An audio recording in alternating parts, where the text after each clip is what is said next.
Bueno, esta primera sesión hace referencia a los elementos óseos. ¿Ustedes están apreciando en este momento mi pantalla? Ok, bueno, perfecto. Ahí tengo el puntero dando círculos, que es lo que vamos a utilizar. Bien. Vamos a empezar desde lo más simple y vamos a ir poco a poco entrando a lo más complejo. Usualmente el orden que se sugiere para el aprendizaje de la anatomía es iniciando con lo que le da soporte al cuerpo humano. Y el soporte del cuerpo estructuralmente está dado por los elementos óseos y cartilaginosos, que son los que constituyen el esqueleto. Por eso se dice de la anatomía que tenemos un esqueleto osteocartilaginoso. Ese hueso pasando por varias etapas, unas etapas de desarrollo donde ese hueso es un hueso llamado esponjoso o trabecular, y progresivamente ese hueso se va mineralizando gracias a los cristales de hidroxiapatita, que son cristales de fosfato y calcio. De esa forma, la matriz del hueso se mineraliza, adquiere dureza y tenemos ya el hueso maduro, conocido con el nombre del hueso compacto. Y muchos de los huesos tienen o son su formación es precedida o por cartílago o por tejido mesenquimal. Por eso la histología habla de osificación intramembranosa u osificación endocondral. Vamos a ir ampliando todos esos conceptos. Entonces, este es nuestro primer tema.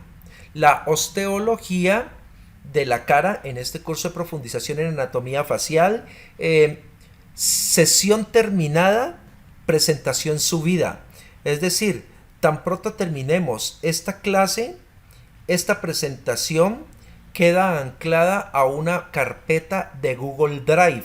No solamente queda anclada la presentación en PowerPoint, sino que también queda anclado el video ya convertido en formato MP4 para que ustedes puedan hacer la reproducción en cualquier lugar. Ese video y la presentación ya serían de su propiedad, ustedes ya han pagado por esto.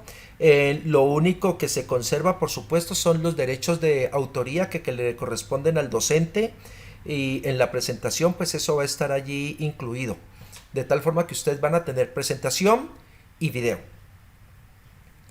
Los objetivos: describir la conformación ósea y articular del cráneo empleando la terminología anatómica internacional. Ese es uno de los retos y creo que es el reto más grande en la anatomía. Escuchaba a las tres doctoras que aspiran a hacer su especialización. En España, por ejemplo, en este momento está la doctora Diana Berrío, también egresada de la Universidad Javeriana. Creo que la doctora Berrío es de la segunda o tercera promoción. Está justamente haciendo en la especialización en estética.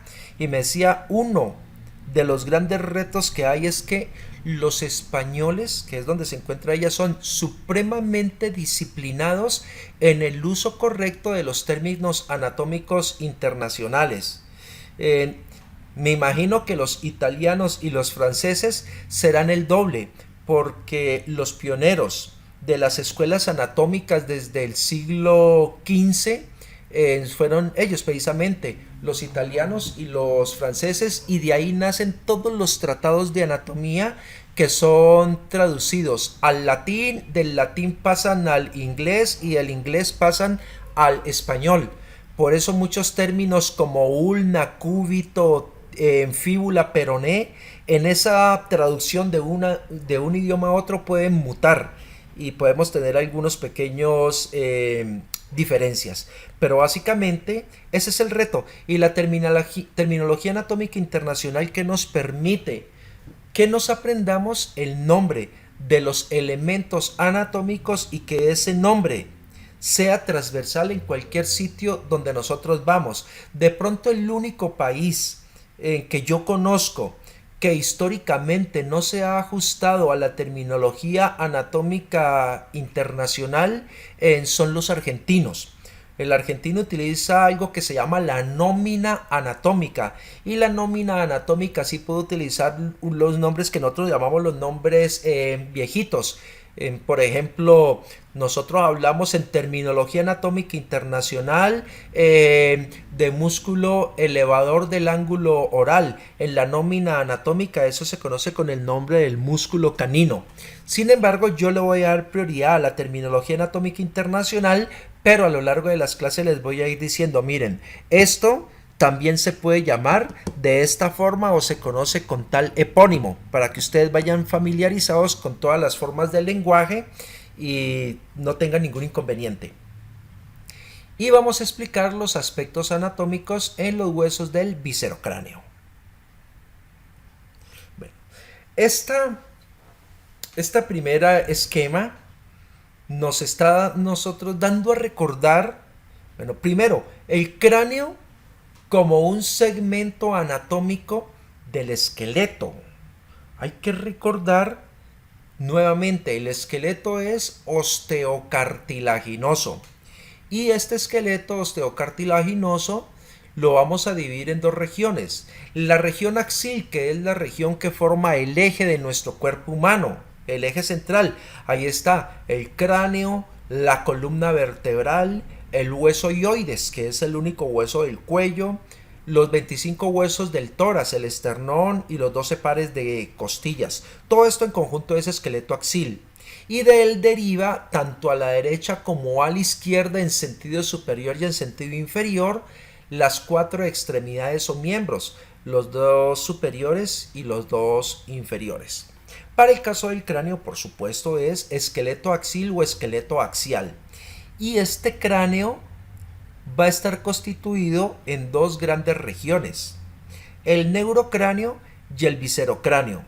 El neurocráneo va a hacer referencia al conjunto de huesos del cráneo que está en relación con el encéfalo, formando una cavidad donde está contenida nuestro encéfalo. Se denomina la bóveda craneal.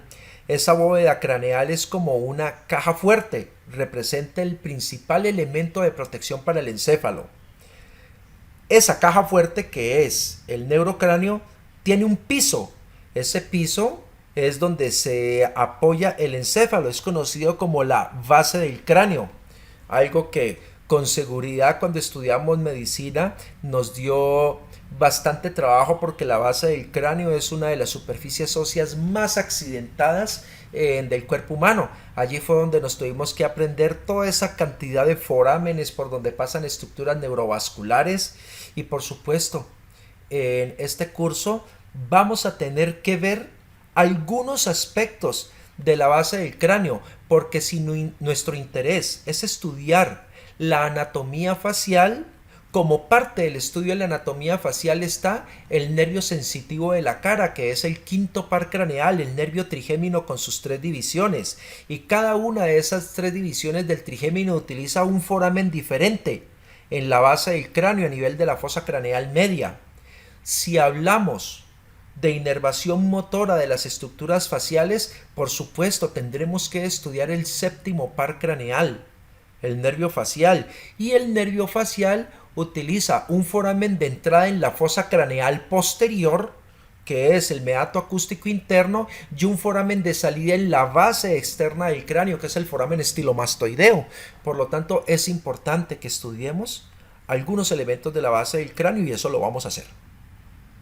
La superficie neurocraneal es lo que nosotros conocemos con el nombre de la calota craneal, conocida también como la calvaria o la calavera. Es aquella superficie que está cubriendo el encéfalo y que va a estar tapizada externamente por el cuero cabelludo. Aquí es donde vamos a encontrar el hueso occipital, los huesos parietales, las escamas de los huesos temporales y el hueso frontal. Probablemente no necesitemos aprender tantas cosas de la superficie del cráneo, que sería más para un curso de profundización en neurocirugía, pero sin embargo el hueso frontal está una parte en el neurocráneo y otra parte en la cara. Necesitaremos estudiar ese hueso que lo vamos a estudiar el día de hoy. Tenemos una transición entre la cara y el neurocráneo y es la implantación del cabello, como lo vamos a ver el día de mañana. El límite más superior de la cara es la zona donde aparece implantado el cabello. Entonces nos va a quedar una parte del hueso frontal cubierta por piel glabra o piel sin pelo y otra parte del hueso frontal en relación con piel pilosa. En ese punto será importante estudiar algunas regiones del neurocráneo. Miraremos la diferencia entre la piel que los cubre, la piel pilosa del cuero cabelludo y la piel glabra de la región frontal. Aquí en este neurocráneo van a sumar 8 huesos. El hueso frontal 1, los 2 huesos parietales 3, los 2 huesos temporales 5, el hueso occipital 6, el hueso etmoidal o etmoides 7 y el hueso esfenoidal o esfenoides 8. Y nuestro plato fuerte que nos interesará hoy muy a detalle es el viscerocráneo. Y ese es, recuerden, uno de los objetivos de hoy, el viscerocráneo. Lo que significa que el aprovechamiento de esta primera sesión del curso es que tendremos que salir con todas las ideas muy claras de cómo está estructurado el esqueleto de la cara, conocido como viscerocráneo o esplagnocráneo. Una pregunta que podría surgir es ¿por qué se llama viscerocráneo? Si las vísceras no están en el cráneo, las vísceras las encontramos en el cuello, la laringe, la tráquea, una parte del esófago, encontramos vísceras en las cavidades esplácnicas como la cavidad torácica, la cavidad abdominal y la cavidad pélvica. Pero le llamamos viscerocráneo porque hay algunas estructuras inervadas por componentes viscerales. ¿Qué es un componente visceral? Aquel que representa algún tipo de sensibilidad especial. Entonces, por ejemplo, el órgano del gusto que está presente en la lengua y la lengua en la cavidad oral, que es parte de las cavidades formadas en el cráneo, tiene inervación especial. Entonces, es una estructura de sensibilidad visceral. Entonces, por eso toma este nombre visceral y porque deriva, por supuesto, de los arcos faringeos. O sea, esto obedece más a características de tipo embriológico. Viscerocráneo, esplagnocráneo o simplemente esqueleto facial. Lo que estamos mirando aquí es que ese viscerocráneo tiene dos tipos de huesos. Vamos a encontrar huesos pares y huesos impares. Como huesos pares de este viscerocráneo es lo que vamos a estudiar uno por uno. Los dos huesos cigomáticos, conocidos también como los huesos malares, también se les da esa denominación, cigomáticos en terminología y malares en nómina, que es el sistema de nomenclatura viejito. Luego pasamos a los huesos maxilares, así se les llama en terminología. En nómina se conocían como los maxilares superiores o las mandíbulas superiores.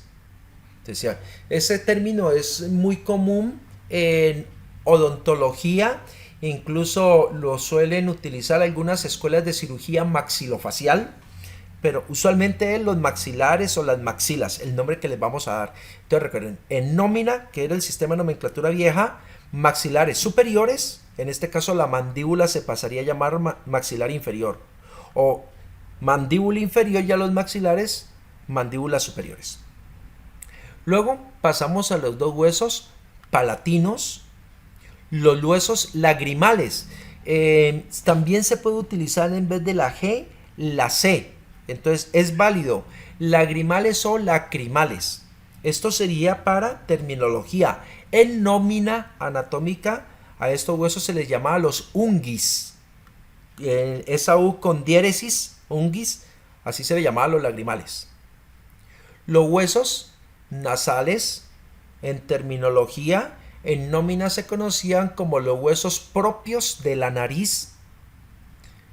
Las conchas nasales inferiores en nómina se conocían como los cornetes nasales inferiores. Si sumamos aquí tenemos 12 huesos porque son pares. Si nos vamos a los impares solamente encontramos 2 huesos. El vómer, conocido en nómina como el hueso del tabique nasal, eso sí podríamos decir que es un concepto bastante incorrecto porque el tabique nasal, que también lo tendremos que estudiar cuando veamos la anatomía de la nariz, está formado por 3 estructuras. Una de ellas es el vómer, la otra es el hueso etmoides y la otra es un cartílago. Y por supuesto, la mandíbula. La mandíbula, algunos libros de anatomía no la reconocen como viscerocráneo por una razón. Todos estos huesos, los 8 del neurocráneo, los 13 del viscerocráneo sin incluir la mandíbula, se articulan mediante mecanismo de sinartrosis. La sinartrosis son aquellas articulaciones que carecen de movilidad. Los enlaces que les voy a colocar en el Drive, en el cual nos vamos a estar compartiendo el material, les voy a colocar 2 enlaces de video. Un enlace para que repasemos las generalidades anatómicas de los huesos y otro enlace para que repasemos las generalidades anatómicas de las articulaciones. Si usualmente vamos a someternos a un examen de admisión para residencia, es muy probable que sobre todo en las residencias que tienen en un componente quirúrgico, intervencionista, sobre todo de procedimientos invasivos, la anatomía va a ser el plato fuerte de estos exámenes. Entonces vamos a anclar esos dos links de video. La mandíbula, ¿por qué se suele separar? Porque la mandíbula se constituye en el único hueso del cráneo que tiene un patrón de movilidad. Eso significa que la mandíbula establece una articulación de tipo diartrosis. Las articulaciones diartrosis, que son las mismas sinoviales, son las que presentan patrón de movilidad. Y la mandíbula es la única, relativamente, porque los huesecillos del oído medio, el martillo, el yunque y el estribo también tienen un patrón de articulación sinovial. Y nos vamos a centrar en esta sesión sobre estos 14 huesos. Los 6 pares del viscerocráneo y los 2 impares, tanto el vómer como la mandíbula. Bueno, en general, lo que estamos mirando en esta imagen es la estructura de un hueso del neurocráneo y de algunos de los huesos de la cara, no de todos, porque ahora voy a mirar otro patrón que se llama el patrón del hueso neumatizado. Pero un hueso del cráneo tiene esta característica: presentar 3 partes. La superficie más externa se conoce con el nombre de la tabla ósea externa. La tabla ósea externa es un tipo de hueso llamado hueso compacto. El hueso compacto tiene un fuerte patrón de mineralización. Recuerden, como les decía, la mineralización del hueso está dada por los cristales de fosfato y de calcio, que son denominados cristales de hidroxiapatita, y eso constituye la matriz mineralizada de un hueso, y eso es lo que le confiere dureza y protección. Más profundamente, la tabla ósea interna. La tabla ósea interna, al igual que la externa, también es de hueso compacto, y entre las 2 tablas óseas aparece una región porosa o una región trabecular, conocida con el nombre del diploe. El diploe presenta esta cantidad de cavernas. Esto también le confiere resistencia al hueso. ¿Por qué esta organización tan compleja, con una doble capa de hueso compacto en la tabla externa, en la tabla interna, y por qué esta gruesa zona porosa conocida como el diploe? Porque en la cabeza Los huesos del cráneo, recuerden ustedes que se comportan como los principales elementos de protección. Y no pensemos solamente en el encéfalo. Se le brinda protección, además del encéfalo, a las estructuras del oído medio, a las estructuras del oído interno, es decir, el laberinto óseo y membranoso donde encontramos el órgano de la audición y el equilibrio. Se le brinda protección a la mucosa olfatoria, localizada en el tercio superior de la cavidad nasal. Se le brinda protección a la lengua, a las glándulas salivales. Se le brinda protección a la mucosa nasal, que tiene la responsabilidad de calentar y humedecer el aire inspirado. Por eso, estos huesos, que son huesos planos, se convierten en el principal elemento protector. Algunos de ellos no tienen toda esta cantidad de cavidades pequeñitas, es decir, no van a contener el diploe, sino que todas estas cavidades pequeñitas se agrupan en una cavidad más grande. Si esa cavidad tiene un tamaño considerable, es llamado un seno. Si es de un tamaño un poco más diminuto, una celda. Vamos avanzando y vamos a ir explicando. En este ejemplo, esto es, por ejemplo, un fragmento del hueso parietal. Al levantar el hueso parietal, lo que estamos viendo allí es la bóveda craneal, donde esta membrana constituye el elemento más superficial que corresponde a la meninge dura madre.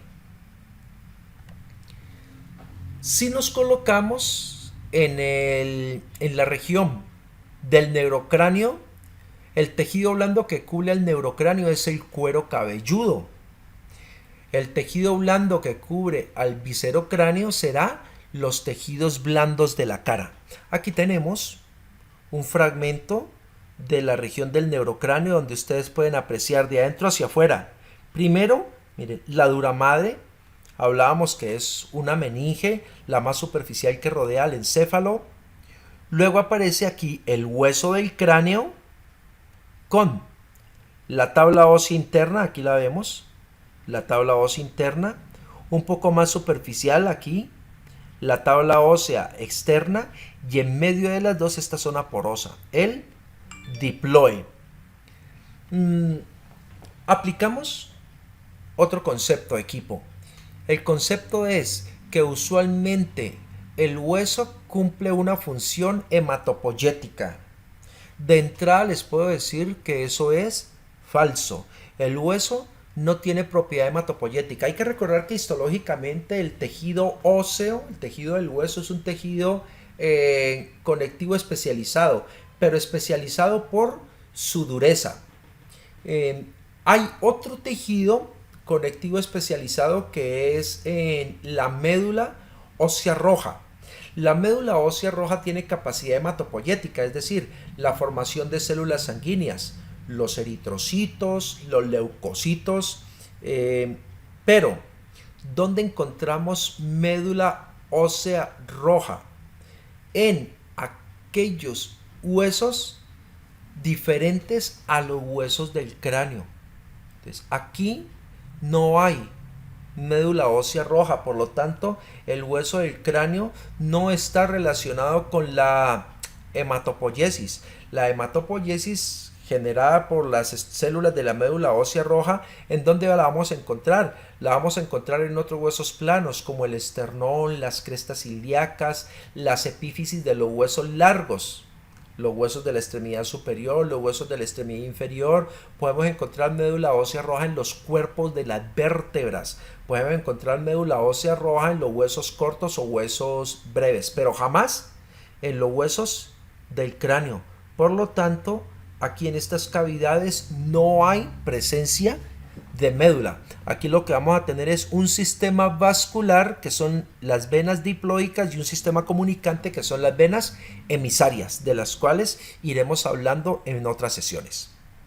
Si miramos hacia afuera, el escalpo, todas las capas que constituyen el cuero cabelludo, que lo vamos a estudiar con las estructuras de la piel. Ese va a ser nuestro tema mañana. Vamos avanzando. Y tenemos aquí en este esquema, bueno, mis estudiantes que me conocen, ya no estudiantes, las doctoras que ya tuvieron la oportunidad de dar clase conmigo, pues saben que me encanta dibujar. Aquí lo que hice fue tratar de montar una silueta de estructuras óseas dentro de una cara. Bueno, vamos a mirar lo siguiente, aquí en este perfil. Todo lo que corresponde al cabello. Recuerden sobre todo, pues ustedes me imagino ya han tenido, tienen mucho conocimiento previo de lo que tiene que ver con piel. El pelo recibe el nombre dependiendo del punto anatómico donde lo encontremos. Entonces podemos hablar de cabello, de vello, de vibrisas, de hircos, de tragos, dependiendo de donde estemos. Esto sería cabello. Esta zona o este punto de implantación del cabello, aquí el punto más alto, se convierte en el límite de lo que voy a llamar cara y cuero cabelludo. Recuerden, si yo estoy hablando de cráneo, es porque estoy con estructuras óseas. O sea que realmente yo valoro el cráneo cuando cojo el elemento óseo y lo empiezo a tocar. Yo tengo un cráneo bastante hermoso que me lo regaló precisamente la doctora María José Espinal. Es un cráneo espectacular. Cuando yo toco ese hueso en mis manos, yo estoy tocando tejido óseo. Si en un paciente vivo yo quiero explorar el tejido óseo, por supuesto, tengo que utilizar las ayudas de imagen diagnóstica que me pueden generar visualización del tejido óseo. Y sabemos que eso me lo puede brindar los rayos X y la tomografía computada. No me lo va a brindar, por ejemplo, ni la ultrasonografía, excepto que sea en feto, y tampoco me lo va a brindar la resonancia magnética nuclear. Aquí, esto es lo que estamos mirando. Todo lo que aparece en color rojo se convierte en el reborde de las estructuras óseas y podemos mirar claramente toda esta gran zona arriba y atrás que constituye el neurocráneo. Allí tendremos huesos como el frontal, el parietal, acá abajo el temporal, acá atrás el hueso, todo esto el occipital. Podemos mirar, por ejemplo, aquí el pabellón auricular. Recuerden, también vamos a tener una clase de oído externo, solamente de este tema, con todo el detalle. Y miramos al fondo del pabellón auricular, por ejemplo, aquí este hueco que me representa el conducto auditivo externo, el CAE. Esto está excavado dentro del hueso temporal y al fondo me lleva hacia el tímpano. Puedo mirar acá la región facial, es decir, lo que acabamos de mirar, aquellos huesos que en conjunto se denominan viscerocráneo o esplagmocráneo. Miramos cavidades, no solamente cuando hablo del cráneo yo tengo que pensar en la bóveda craneal para el encéfalo, tengo que pensar en otras cavidades óseas más pequeñas muy importantes, como por ejemplo la cavidad de la órbita, que contiene al globo ocular y a sus anexos, es decir, al nervio óptico, al tercer, cuarto, sexto par craneal, al nervio oftálmico, a la glándula lacrimal, a los 7 músculos extraoculares, los 4 rectos, los 2 oblicuos, el elevador del párpado superior, todo eso en esta cavidad, la órbita. Aquí podemos mirar un conjunto de partes blandas en forma de pirámide. Esto sería la nariz, pero si yo quito la nariz queda un hueco al fondo, sería este hueco, la cavidad nasal. Entonces miren, va una tercera cavidad. La primera, la cavidad craneal para el encéfalo. Segundo, la cavidad de la órbita. Ahora estaríamos hablando aquí de la cavidad nasal. En esa cavidad nasal, por ejemplo, vamos a encontrar las conchas nasales y los espacios que quedan entre ellas, que son los meatos, por donde va a fluir el aire en los procesos de inspiración-expiración.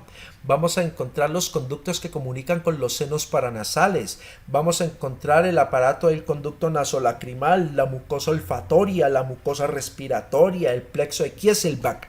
Una cantidad de estructuras que están asociadas a la función respiratoria y a la función olfatoria. Miramos aquí los 2 arcos de dientes. el arco dental superior en relación con los huesos maxilares, el arco dental inferior en relación con la mandíbula.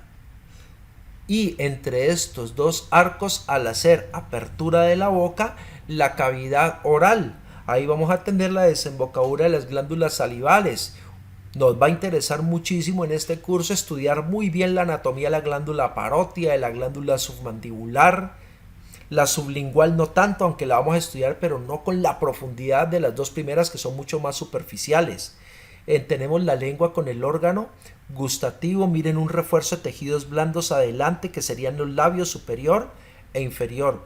Por supuesto, la mandíbula con su ramo, el arco cigomático, lo que significa que para nosotros conocer esta proyección, que es la proyección de las estructuras óseas sobre los tejidos blandos de la cara, será fundamental, porque nos va a servir como puntos de apoyo para poder acceder a los tejidos blandos, para poder aproximarnos al tejido nervioso, a la estructura nerviosa, para poder aproximarnos a las estructuras vasculares sin ir a puncionarlas.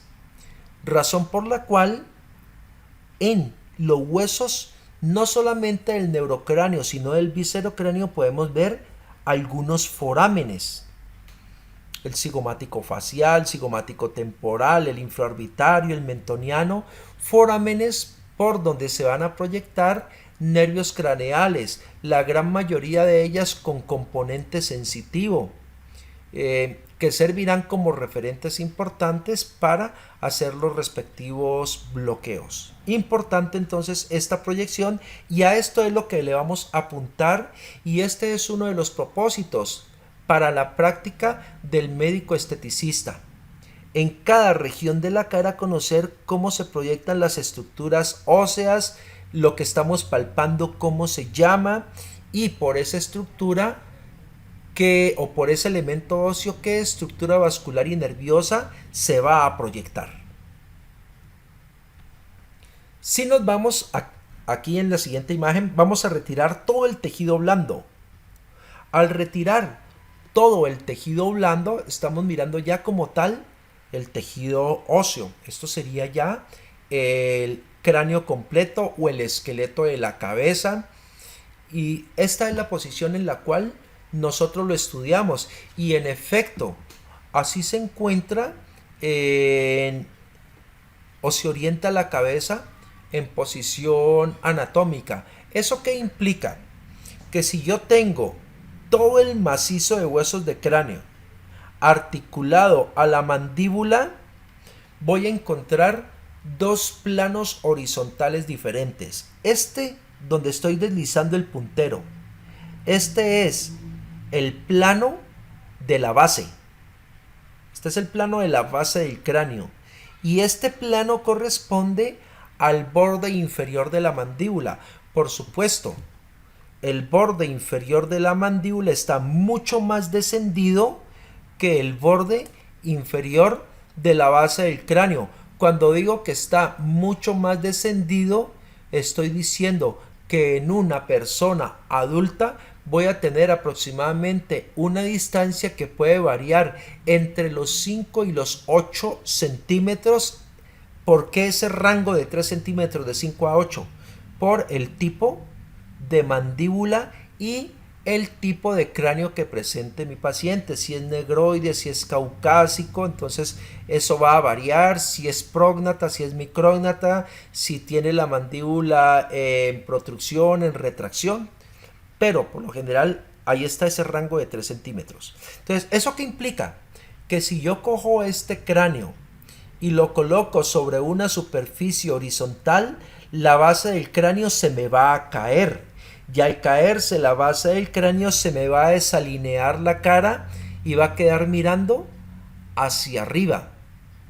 Entonces, para eso se utiliza, para orientar y estudiar el cráneo, este plano. Esa línea que se acaba de representar allí, miren ustedes que está estrictamente en sentido horizontal, lo que significa que si yo quiero posicionar un cráneo real o sintético en una superficie horizontal, tengo que colocar aquí una gradita.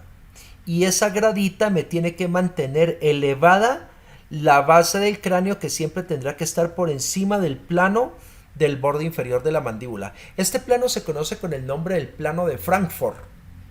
En el plano de Frankfurt, que también lo tengo en cuenta para la lectura de una radiografía, siempre voy a mantener alineado el borde inferior de la órbita. Miren aquí la cavidad de la órbita, aquí está por debajo el borde inferior de la órbita. Este hueco corresponde al conducto auditivo externo, hace parte del oído externo, y recuerden que al fondo vamos a encontrar la membrana del tímpano. Pues muy bien, el punto más alto, o sea, este punto del conducto auditivo externo, corresponde al porium. Ahora vamos a mirar al final los puntos craniométricos. Este es el porium. Siempre entre el porium y el arco infraorbitario se debe considerar una línea en sentido horizontal. Si esta línea se vuelve diagonal, significa que el cráneo está mal alineado. Entonces, recuerden, plano de Frankfurt. Podemos mirar aquí el cráneo por normas, y ahora estudiamos cada una de las normas de manera independiente. Entonces, ¿qué representa el plano de Frankfurt? El plano de alineación horizontal para el estudio anatómico del cráneo. Esta es la posición para una radiografía lateral de cráneo o para estudiar un cráneo en sentido lateral. Ahí estaría esa flecha en el porium. Ahí estaríamos por debajo del arco infraorbitario. Voy avanzando allí. Entonces lo tengo esquemático y puedo ver un poco acá la parte de neurocráneo, lo que ya conocemos, el frontal, el gran y extenso hueso parietal, el occipital, el accidentado hueso temporal. Por ejemplo, ahorita estamos también programando con un colega en otorrinolaringólogo un curso de profundización solamente en hueso temporal para otorrinolaringólogos, odontólogos y maxilofaciales. Aquí tenemos el hueso esfenoides, lo que hemos mencionado ahí, el conducto auditivo externo. Entonces, la órbita, aquí estamos en plano de Frankfurt, es decir, ustedes ven el cráneo bien alineadito porque el plano horizontal de la base del cráneo está arriba y el plano horizontal del borde inferior de la mandíbula está abajo. Voy a posicionar ahí 3 puntos. Miren, este punto, si recordamos, aquí está la órbita, el hueco del ojo, el arco supraorbitario. Exactamente a este nivel está la supercilia, es decir, la ceja. Y sabemos que el punto medio que hay entre las dos supercilias o cejas se conoce como la glabela. Allí donde estoy con el punto rojo, ahí me acabo de posicionar en la glabela, pero ese punto azul está por encima de la glabela. Se conoce con el nombre del ofrión, OFR. El ofrión es un punto craniométrico por encima de la glabela. Ahora, miremos este otro punto craniométrico. Lo retiro y antes de describirlo, recordemos. Este es el esfenoides, que ahora vamos a centrarnos también en él, el ala mayor del hueso esfenoides. El hueso frontal, o sea que esta es la sutura frontoesfenoidal. El hueso parietal, esta sería la sutura esfenoparietal. Aquí la escama del temporal, lo que indica que esta es la sutura escamoesfenoidal. Y este punto está en la intersección de esas 3 suturas, es decir, este punto está entre el ala mayor del esfenoides, el parietal y el temporal. Y por supuesto, sé que ustedes se acuerdan sin ningún problema, ese es el terion. El terion es otro punto craniométrico que estamos viendo en la norma lateral. Y acá estamos mirando la Estamos por debajo de la protuberancia occipital externa. Aquí, en este punto. En el punto nucal superior, conocido con el nombre del inion. Entonces tengo de adelante hacia atrás 3 puntos craniométricos. El ofrión por encima de la glabela. El terion entre ala mayor de esfenoides, parietal, temporal. Y el inion por debajo de la protuberancia occipital externa. Voy a alinearlos y miren, ya no puede ser plano de Frankfurt, porque dijimos que el plano de Frankfurt tenía que ser estrictamente horizontal y generalmente pasa por el arco cigomático. Decíamos por encima del meato acústico externo, en este punto que se llama el porion, y por debajo del arco infraorbitario. Esta línea se conoce con el nombre del plano oblicuo, lo que significa que para trazar el plano oblicuo tengo que unir de adelante hacia atrás el ofrión por encima de la glabela, el terion entre el ala mayor del esfenoides parietal y escama del hueso temporal, y el inion por debajo de la protuberancia occipital externa. Al alinear y obtener este plano oblicuo, ¿qué estoy representando? La base del cráneo, lo que nos indica entonces que la base del cráneo no tiene una disposición horizontal. La base del cráneo tiene una disposición en diagonal, escalonada. La parte más anterior de la base del cráneo, que es la fosa craneal anterior, está adelante y arriba. Un poco más atrás y abajo, la fosa craneal media, y mucho más atrás y más abajo, más inferiormente, estaría la fosa craneal posterior. Entonces, plano oblicuo para representar la base del cráneo y plano de Frankfurt para representar la situación horizontal del cráneo. No nos preocupemos por favor por estos nombres, porque ahorita les presento el PDF con los puntos craniométricos, que también va a ser parte del material que ustedes van a disponer a través de Drive. Listo. Vamos a pasar ahora sí a lo que nosotros vemos en nuestro paciente cuando perfilamos su cara. Recuerden, aquí está la superficie de la supercilia o la ceja, y dijimos que el punto medio entre las dos cejas, o sea, este punto, sería la glabela. Ya hablamos que un poco más arriba de la glabela encontramos el ofrión, o sea, este es el ofrión. Pero por debajo de la glabela encontramos el punto más alto de la nariz, que es este punto. Recuerden, también vamos a estudiar los párpados en este curso. Aquí tendríamos el párpado superior y aquí tenemos el párpado inferior. El sitio donde se unen los párpados se conoce con el nombre de ángulo palpebral.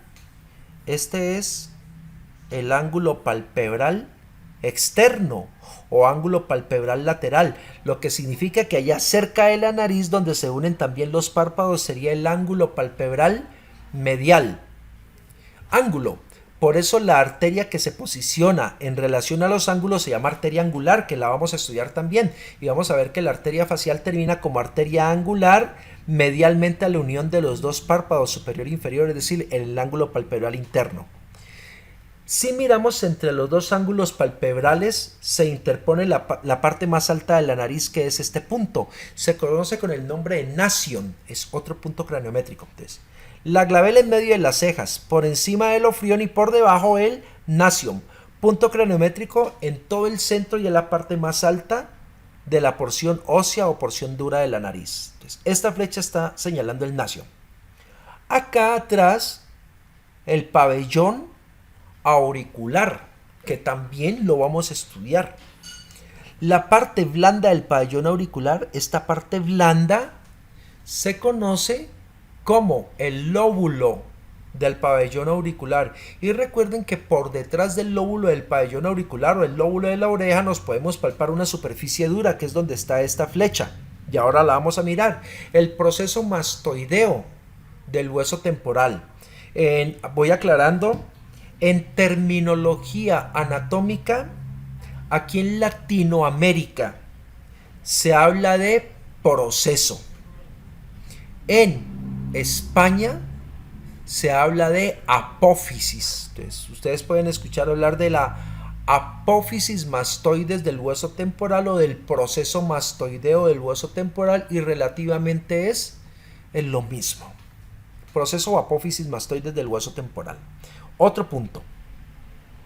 Aquí esta flecha está señalando sobre la línea media todo el borde inferior de la mandíbula.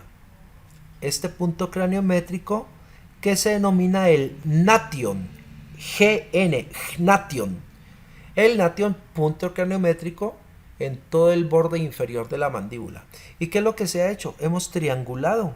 Entonces, hemos triangulado el gnation, la mastoides y el gnation.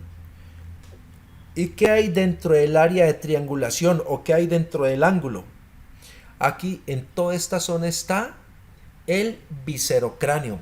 O sea que todos estos tejidos blandos que cubren la nariz, que cubren párpado inferior, que cubren región cigomática, región parotidomasentérica, región infraorbitaria, región bucal, región labial, región mentoniana, región mandibular, todos estos tejidos blandos son los tejidos faciales del viscerocráneo. Sin embargo, miren ustedes esta zona. Esta zona que es la supercilia o ceja. Esta zona que es la zona temporal, conocida como la región de la sien, y la frente están por fuera de esta área de triangulación. Sin embargo, pertenecen a la cara. Y ahí vamos dando nuestras primeras conclusiones. Una cosa es viscerocráneo y otra cosa es cara. Cuando yo hablo de viscerocráneo es el conjunto de huesos que forman el esqueleto facial, el esqueleto de la cara, que son los que hemos venido mencionando y los que vamos a describir uno por uno. Ahora, ¿qué es cara? Cara va a ser el conjunto o los tejidos blandos, que son los tejidos blandos que cubren la región anterior de la cabeza, pero estos tejidos blandos tienen una característica, que se van a localizar por delante y por debajo del cuero cabelludo. Significa que esta región corresponde a cuero cabelludo. Si es cuero cabelludo es piel pilosa, lo que indica que aquí estoy encontrando cabello. Esto no es cara. Esta región, la frente, si yo miro primero esta piel, la piel de la frente es piel glabra. Eso significa que la piel de la frente, la piel de la sien, de la región, de esta parte de la región temporal, no tiene pelo, pero está por fuera de esta área de triangulación ósea. Esto es cara, pero no es viscerocráneo. Entonces, si alguien me pregunta, bueno, entonces en esta imagen, ¿dónde está el viscerocráneo? Yo le digo, no, pero a ver, venga, ¿usted por qué me pregunta si aquí hay viscerocráneo? Si yo no estoy viendo allí elementos óseos, estoy viendo allí tejidos blandos. Entonces, ¿qué está viendo usted aquí? La cara. Toda esta región anterior de la cabeza desprovista de cuero cabelludo y con una característica que casi toda la piel es piel glabra, es decir, piel sin pelo. Por lo tanto, que quede claro, y me devuelvo y me disculpan aquí, me devuelvo. El hueso frontal, miren ustedes, aquí no lo mencioné por ningún lado. ¿Por qué? Porque el hueso frontal no hace parte del viscerocráneo. El hueso frontal está acá. Es el neurocráneo. Aquí. Este es el hueso frontal. El hueso frontal pero allí yo no puedo ver el hueso frontal. ¿Qué puedo ver? La frente. ¿Eso qué me indica? Que de aquí, de donde tengo el puntero, de aquí hacia abajo voy a tener una región del hueso frontal cubierta por piel glabra, es decir, piel sin pelo. De aquí hacia atrás voy a tener una parte del hueso frontal cubierta por piel pilosa, es decir, cuero cabelludo. Una cosa es hueso frontal y otra cosa es frente. Entonces, ¿qué concluimos? ¿Qué es frente? Vamos a decir que la frente es una región de la cara en relación con el hueso frontal. ¿Listo?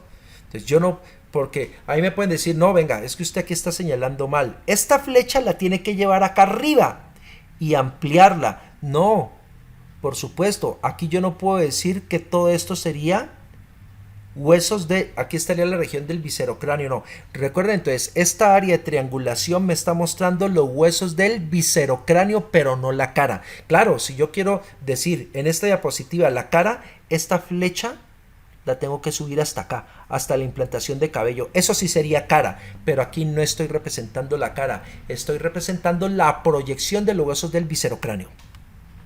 Hago una primera pausa o una primera parada, por favor, para escuchar qué inquietudes hay hasta el momento. Soy todo oídos, doctora Rico, doctor Espinal, doctora Velázquez, doctor Cortés. Clarísimo. Bueno, equipo, entonces vamos a proseguir. Bien, ahora sí, esto es radiografía lateral. Bueno, ustedes que las radiografías laterales se utilizan mucho en trauma de cabeza, o se utilizan mucho en odontología, sobre todo para estudios panorámicos. Aquí estamos mirando ya, por supuesto, el hueso. Vemos claramente que es radioopaco, por eso es precisamente una radiografía. Y vamos a mirar lo que teníamos en esta imagen, lo vamos a trasladar de los tejidos blandos hacia los tejidos óseos. Miren aquí la proyección de los tejidos blandos, que tienen menos densidad, por eso es débilmente radioopaco a diferencia del hueso. Y trazamos las flechitas. El nasion. ¿Listo? Miren, aquí está. Recuerden. Esta es la glabela. Por encima de la glabela el ofrión. Estamos en el nasion. Estamos acá en la mastoides. Y el punto inferior y medio de la mandíbula, que sería el lignation. Triangulamos. Y lo que yo les decía, equipo, miren. Dentro del área de la triangulación, víscero, cráneo. Por encima del área de triangulación, neurocráneo, donde está el encéfalo. Miren, aquí les estoy demostrando cómo el plano de la base del cráneo es un plano oblicuo. Y por debajo del área de triangulación, el cuello. Por eso nosotros vamos a estudiar también el cuello, porque hay una relación entre las estructuras faciales y las estructuras cervicales. Y sobre todo en el caso de ustedes y de los odontólogos, si se hacen intervenciones bajas en relación con el componente mandibular o con la región suprayoidea o con el piso de la boca, eso nos coloca en riesgo los planos del cuello por los espacios de comunicación que hay de la cara hacia el cuello. Y por supuesto, el cuello es la entrada hacia el mediastino. Entonces, procesos infecciosos secundarios a infecciones en el piso de la boca, sobre todo por procedimientos de tipo odontológico o maxilofacial, pueden generar, por ejemplo, patologías como la angina de Ludwig, donde se forman procesos infecciosos en el piso de la boca que van drenando por estos espacios hacia el cuello, y del cuello deslizan hacia el mediastino. Víscero, cráneo. Y lo que les decía hace un momento, este es el hueso frontal, hasta aquí, es bastante grande. Una parte del hueso frontal cubierta por piel sin pelo, piel glabra. Esa sería la frente, y la frente no hace parte del viscerocráneo, pero hace parte de la cara.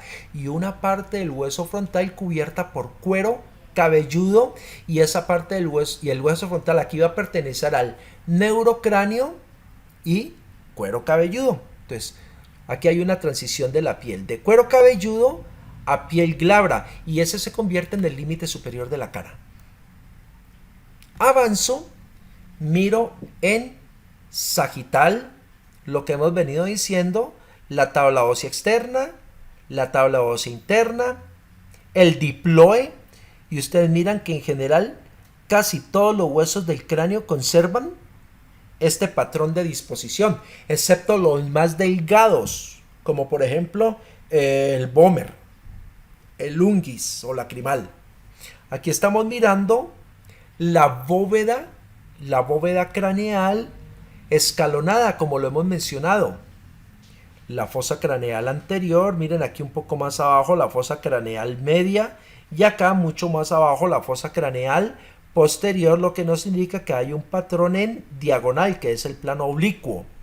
Vamos a centrarnos en los huesos, que los conocemos sin problema: el frontal, el parietal, el occipital, ahí en rojo el temporal, el amarillo el esfenoides, aquí en gris el etmoides, en naranja el nasal, este sería el maxilar, este rosado el vómer, en este rojito aquí el palatino. Nos vamos a centrar en el hueso esfenoides, un hueso muy irregular que hoy también vamos a estudiar. El hueso esfenoides tiene este huequito. Ese huequito donde acabo de posicionar el puntero se llama el canal para el nervio óptico. Por ahí pasa el nervio del mismo nombre, el nervio óptico o segundo par craneal, que es el nervio de la visión. Miren esta línea. Esta línea está uniendo nuevamente el nasion. Miren aquí, el hueso nasal, y dijimos que la parte más alta sobre la línea media es el nasion. Esto sería glabela y un poco más arriba el ofrión. ¿Listo? El nasion. Estoy uniendo el nasion al canal o conducto del nervio óptico. Acá en la fosa craneal posterior está el foramen más grande de la base del cráneo, el foramen occipital o foramen magno. Recuerden que por ahí pasa la transición de bulbo raquídeo a médula espinal, por ahí suben las dos arterias vertebrales para formar la basilar, por ahí suben los nervios vertebrales, por ahí suben las raíces espinales del par craneal número 11. Este foramen magno tiene un borde anterior y acá atrás un borde posterior. Al borde anterior del foramen magno, allí donde tengo el puntero, se le llama el vasion con B grande, y esta línea está uniendo el conducto del nervio óptico con el vasion. Entonces miren, he elaborado un ángulo con 3 puntos: nasion, canal del nervio óptico, y vasion, y se me forma este ángulo obtuso. Este ángulo obtuso se conoce como el ángulo esfenoidal.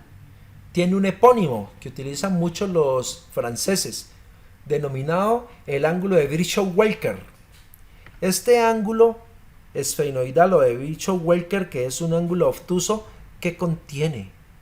Contiene el esqueleto facial, pero visto en sentido medial, lo que indica que dentro de este ángulo obtuso están las regiones faciales, nasal y oral, y por fuera de este ángulo tendríamos la bóveda craneal, lo que indica que acá va a estar el encéfalo, y sabemos que muchos de los nervios que se desprenden del encéfalo tienen que llegar a cavidad nasal, a cavidad oral, tienen que llegar a la cara a dar sensibilidad y movimiento utilizando estos huequitos de la base del cráneo, que los vamos a estudiar, pero necesitamos ver todo este soporte anatómico. Ángulo esfenoidal o ángulo de Virchow-Welker. Tenemos aquí el macizo de los huesos del cráneo, por supuesto, en un patrón de desarticulación, sin problema el frontal, los dos parietales, ahí en verde los dos temporales, el occipital ahí en azul, en amarillo el esfenoides, que es impar pero presenta una mitad derecha y una mitad izquierda. Aquí el etmoides, que es uno solo pero presenta mitad derecha, mitad izquierda. Los dos nasales, los dos maxilares, maxilas. Ahí tendríamos los unguis o lacrimales. Este puntico azul, esa muelita azul que ahí destapo, sería el palatino. Acá el vómer, los dos cigomáticos o huesos malares y la mandíbula. Entonces, todo este macizo se articula y forma el cráneo. Recuerden que el único que no queda articulado es la mandíbula. Él queda aislado y forma una articulación sinovial. Por eso la mandíbula se convierte en el único hueso que va a gozar de movilidad. Listo.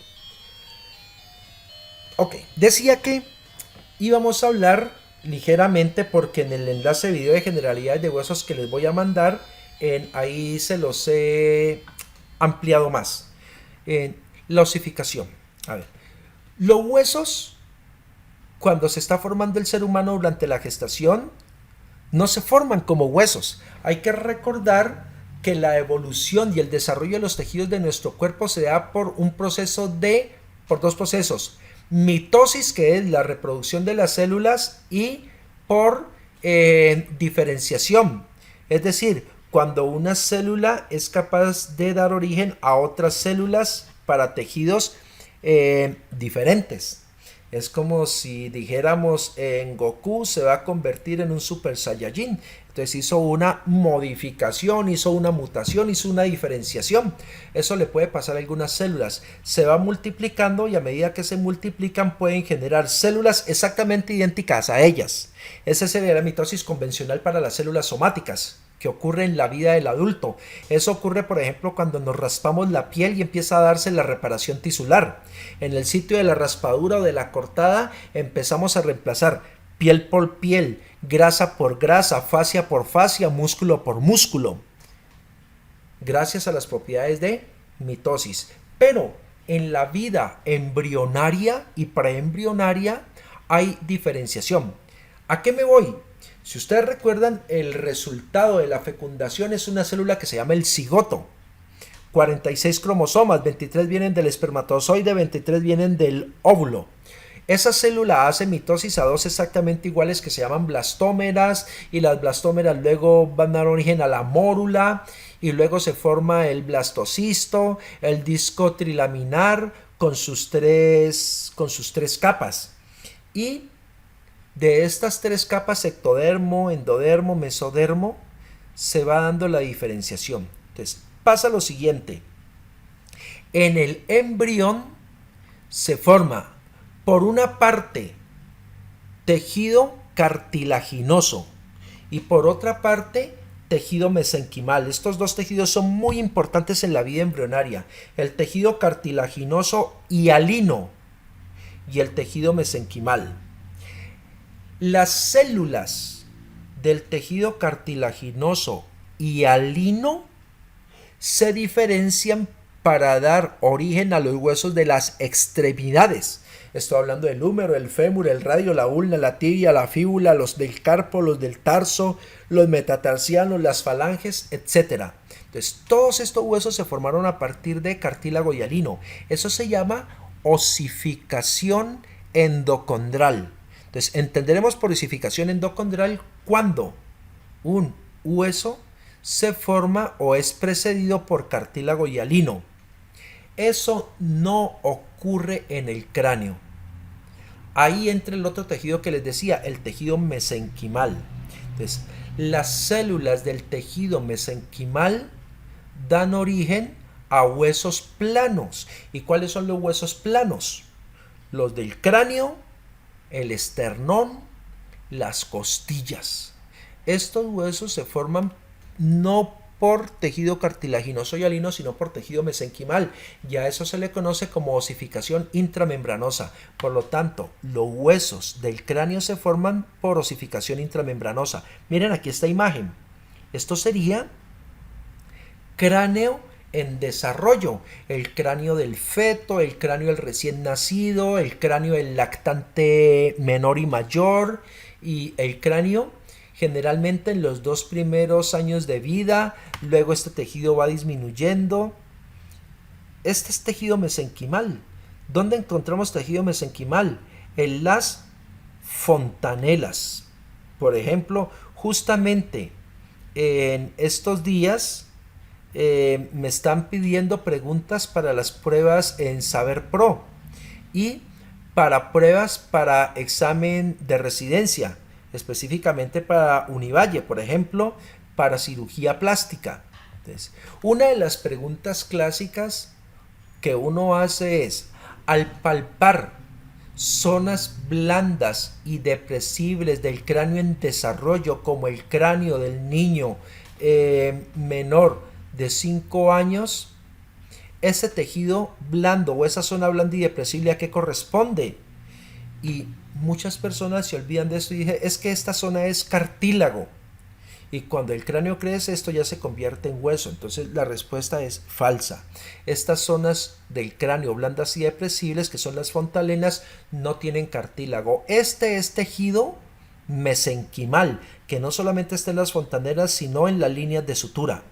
Luego, cuando el cráneo alcanza su tamaño definitivo, pues por supuesto las fontanelas desaparecen, se forman puntos craneométricos y las suturas producen unión directa del hueso. ¿Listo? Y estamos mirando aquí entonces ese esqueleto facial. Entonces, suturas. Entonces, ¿qué son las suturas? Recuerden, entonces, las suturas son las articulaciones entre los huesos del cráneo, en general, neurocráneo y viscerocráneo, porque estas son también líneas de sutura entre estos huesos. Todas estas son líneas de sutura. ¿Qué característica tienen las suturas? Que pertenecen a las articulaciones de tipo sinartrosis, es decir, la sutura se caracteriza porque carecen de movilidad. Sería como lo primero. Y lo segundo, recuerden entonces que cuando el cráneo se encuentra en crecimiento y desarrollo, en las suturas vamos a encontrar tejido mesenquimal, no tejido cartilaginoso. Vamos a estudiar el cráneo por normas y esta será la norma anterior. Es como la visión de adelante. Entonces, norma anterior, claramente el hueso frontal, insisto, el hueso frontal no pertenece al viscerocráneo, es del neurocráneo, pero una parte del hueso frontal está cubierta por piel sin pelo y a eso se le llama frente. Y eso es parte de la cara, pero una cosa es cara y otra cosa es viscerocráneo. El hueso frontal podemos mirar hacia abajo y sobre la línea media los huesos nasales, un poco más abajo y a los lados los voluminosos y complejos huesos maxilares o maxilas, que en nómina dijimos se les llamaba maxilares superiores o mandíbulas superiores. Lateralmente a los maxilares los huesos cigomáticos, conocidos también como los huesos malares. Entre el cigomático, el frontal y el maxilar, la cavidad de la órbita que contiene el globo ocular y sus anexos, y que vemos también profundamente como paredes de la órbita. Ahí en amarillo el esfenoides, el etmoides e incluso el palatino. Si miramos la mandíbula, muy fácil de reconocer. La cavidad nasal, que tiene dos fosas, la derecha y la izquierda, y las dos fosas separadas por un tabique nasal. Ustedes miran una parte del tabique en color verde. Todo lo que está en color verde hace parte del hueso etmoides o etmoidal, y lo que está acá abajo en rosadito sería el vómer. Por eso no es correcto decir que el tabique nasal es el mismo vómer, no. Incluso es más grande el etmoides que el mismo vómer, pero los dos articulados forman el tabique nasal. Dentro de cada fosa nasal, las conchas nasales inferiores, dijimos que en la nómina los cornetes nasales inferiores. Si me voy a la norma lateral, que es estudiar el cráneo en sentido lateral, las cosas no nos van a cambiar. El frontal, el delgado y pequeño hueso nasal. Miren aquí, por detrás del hueso nasal, el maxilar. Y un poco más atrás del maxilar, el ungüis o lacrimal. Un lacrimal o lagrimal. Y más atrásito ahí en verde, ese bordito que ven en verde, eso sería el etmoides. O sea que en la región nasal y orbitaria, adelante hacia atrás, nasal, maxilar, ungüis o lacrimal y etmoides. Por supuesto, maxilar, mandíbula. Miren acá el esfenoides en amarillo, pero esto ya es neurocráneo. Sin embargo, el hueso esfenoides está en la transición entre cara y neurocráneo. Por eso podemos encontrar partes del esfenoides, al igual que el frontal, hacia el esqueleto de la cara. Norma occipital, esa no nos interesa tanto porque no, por supuesto no se relaciona con la cara. Sin embargo, pues recuerden los dos parietales, el occipital, aquí los dos huesos temporales. Estamos mirando el plano inferior de la base del cráneo y el plano inferior de la mandíbula, que están desalineados, y para alinearlos tengo que colocar, recuerden, el plano de Frankfurt para poder alinear el cráneo. El arco de dientes superiores asociados a los maxilares y el arco de dientes inferiores asociados a la maxila. Aquí vemos unos espacios que es donde se va a llenar la boca o mejilla, que lo vamos a ver con músculos de la mímica facial.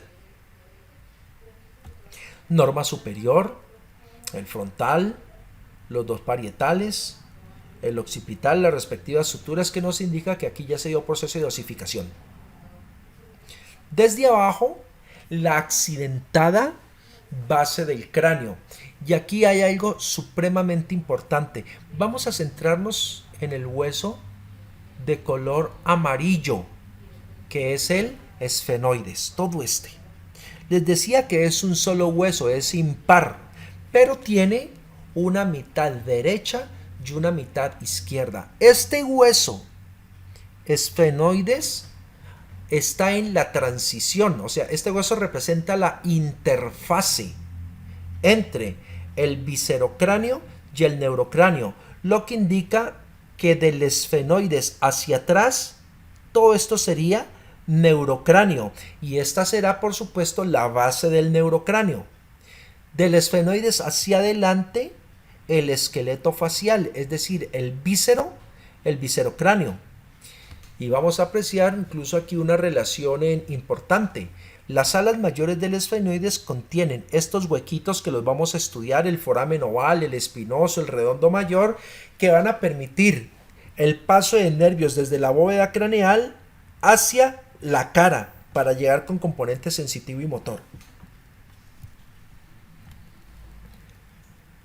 El techo del cráneo, que es la calota, esto sería visto por dentro, el frontal, los dos parietales, un pedacito del hueso occipital. Decíamos que hay tabla ósea interna y por fuera la externa, el diploe. Miren aquí, por ejemplo, la tabla ósea interna del cráneo tiene surcos. En el cráneo yo veo el surco, pero mientras la persona está viva, por estos surcos hay arterias.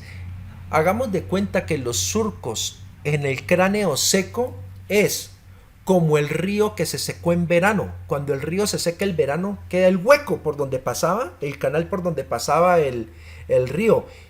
Y cuando empieza a llover, el caudal empieza a aumentar y el hueco o el canal del río se vuelve a llenar de agua. Así pasa. En las personas vivas, por aquí, o todo esto lo ocupaba las ramas de una arteria que se llama la arteria meningia media. Cuando la persona muere, pues sabemos que todos los tejidos blandos se descomponen y queda el surco por donde pasaba la arteria. Estos son los surcos para la arteria meningia media, la arteria responsable del hematoma de la hemorragia epidural.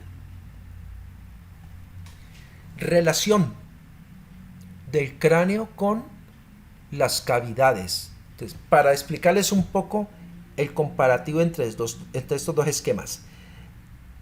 Toda esta caja de color rojito representa la bóveda craneal, la cavidad craneal donde está el encéfalo.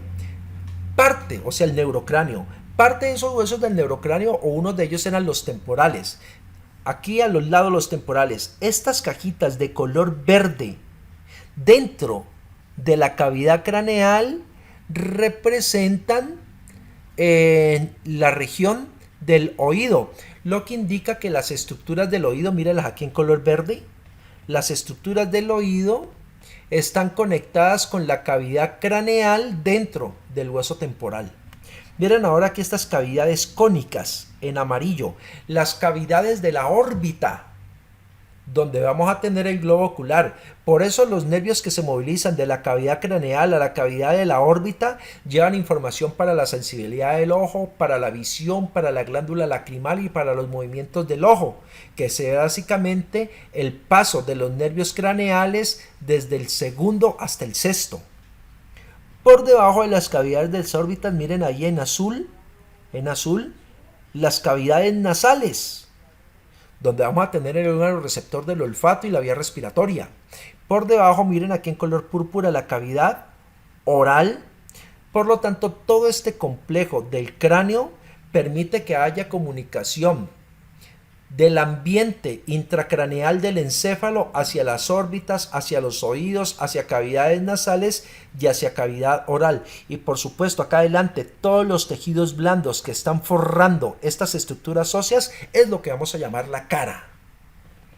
Aquí, estructuras neumatizadas, como los senos paranasales, que vamos a describir. Muy bien. Vamos a pasar ahora a hablar de los huesos del cráneo como tal. Pero antes de pasar a hablar de esos huesos del cráneo, uno por uno, quiero, por favor, que me indiquen si hay alguna duda, si tenemos alguna inquietud hasta el momento.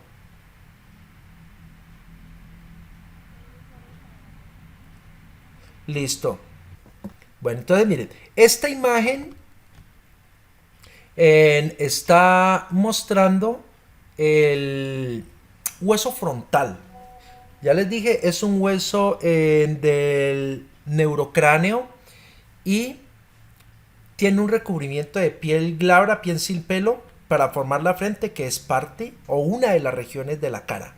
Bueno, este hueso frontal lo vamos a dividir en partes. Bien, esta imagen, recuerden, donde tengo el puntero estaría la fontanela anterior o la fontanela bregmática.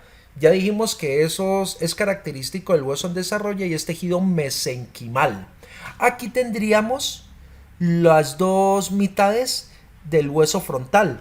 Antes de los 10 años, los huesos frontales son dos: el hueso frontal derecho y el hueso frontal izquierdo. Y así se mantienen los primeros 7 años de vida mediante esta sutura que estoy señalando ahí. Se llama la sutura metópica. Luego, hacia los 10 años, la sutura metópica desaparece y el hueso frontal se convierte en una sola pieza que corresponde al hueso frontal como tal. Es por eso que incluso la cavidad que se forma dentro de ellos, que es el seno frontal, no está presente en los primeros 5 años de vida. No hay seno frontal, está el esbozo, y ese seno frontal también va creciendo a partir del 5.º año de vida. Entre el 5.º y el 7.º año empieza a neumatizar, de tal forma que cuando los dos huesos frontales osifican por sutura metópica y se convierten en uno solo, en ese momento ya el seno frontal está completamente neumatizado. Esta imagen está mostrando la cara anterior del hueso frontal. Se conoce con el nombre de la escama, o sea, toda esta es la escama del hueso frontal. ¿Qué vamos a mirar en la escama del hueso frontal? Dos prominencias que son las eminencias frontales. Aquí hay algo supremamente importante y es que el espesor de los tejidos blandos es muy delgado, que es una de las cosas que vamos a ver a medida que vamos estudiando los tejidos blandos.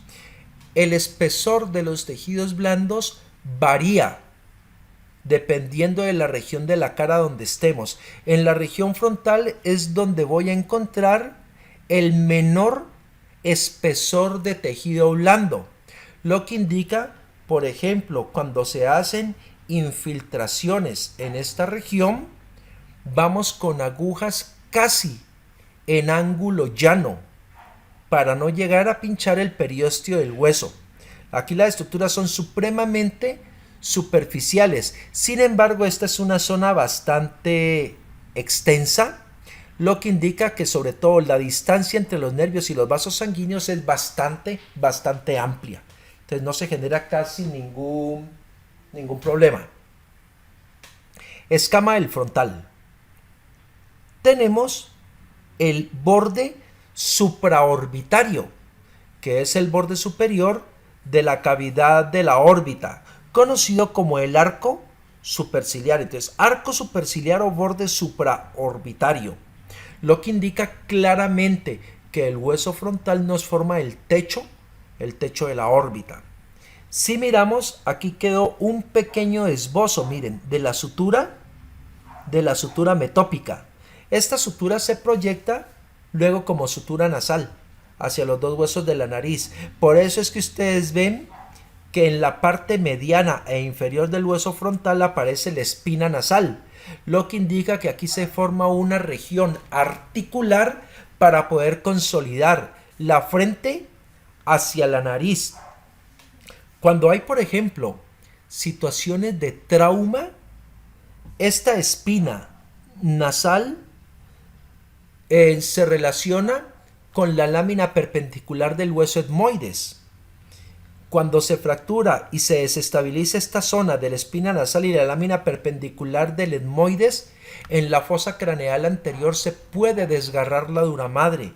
Al desgarrarse la dura madre, el líquido cefalorraquídeo puede empezar a filtrar por la lámina cribosa del etmoides y la persona puede empezar a gotear líquido cefalorraquídeo por la nariz. Recordamos que eso se llama una rinoliquia, ocasionando una disminución de la presión intracraneana.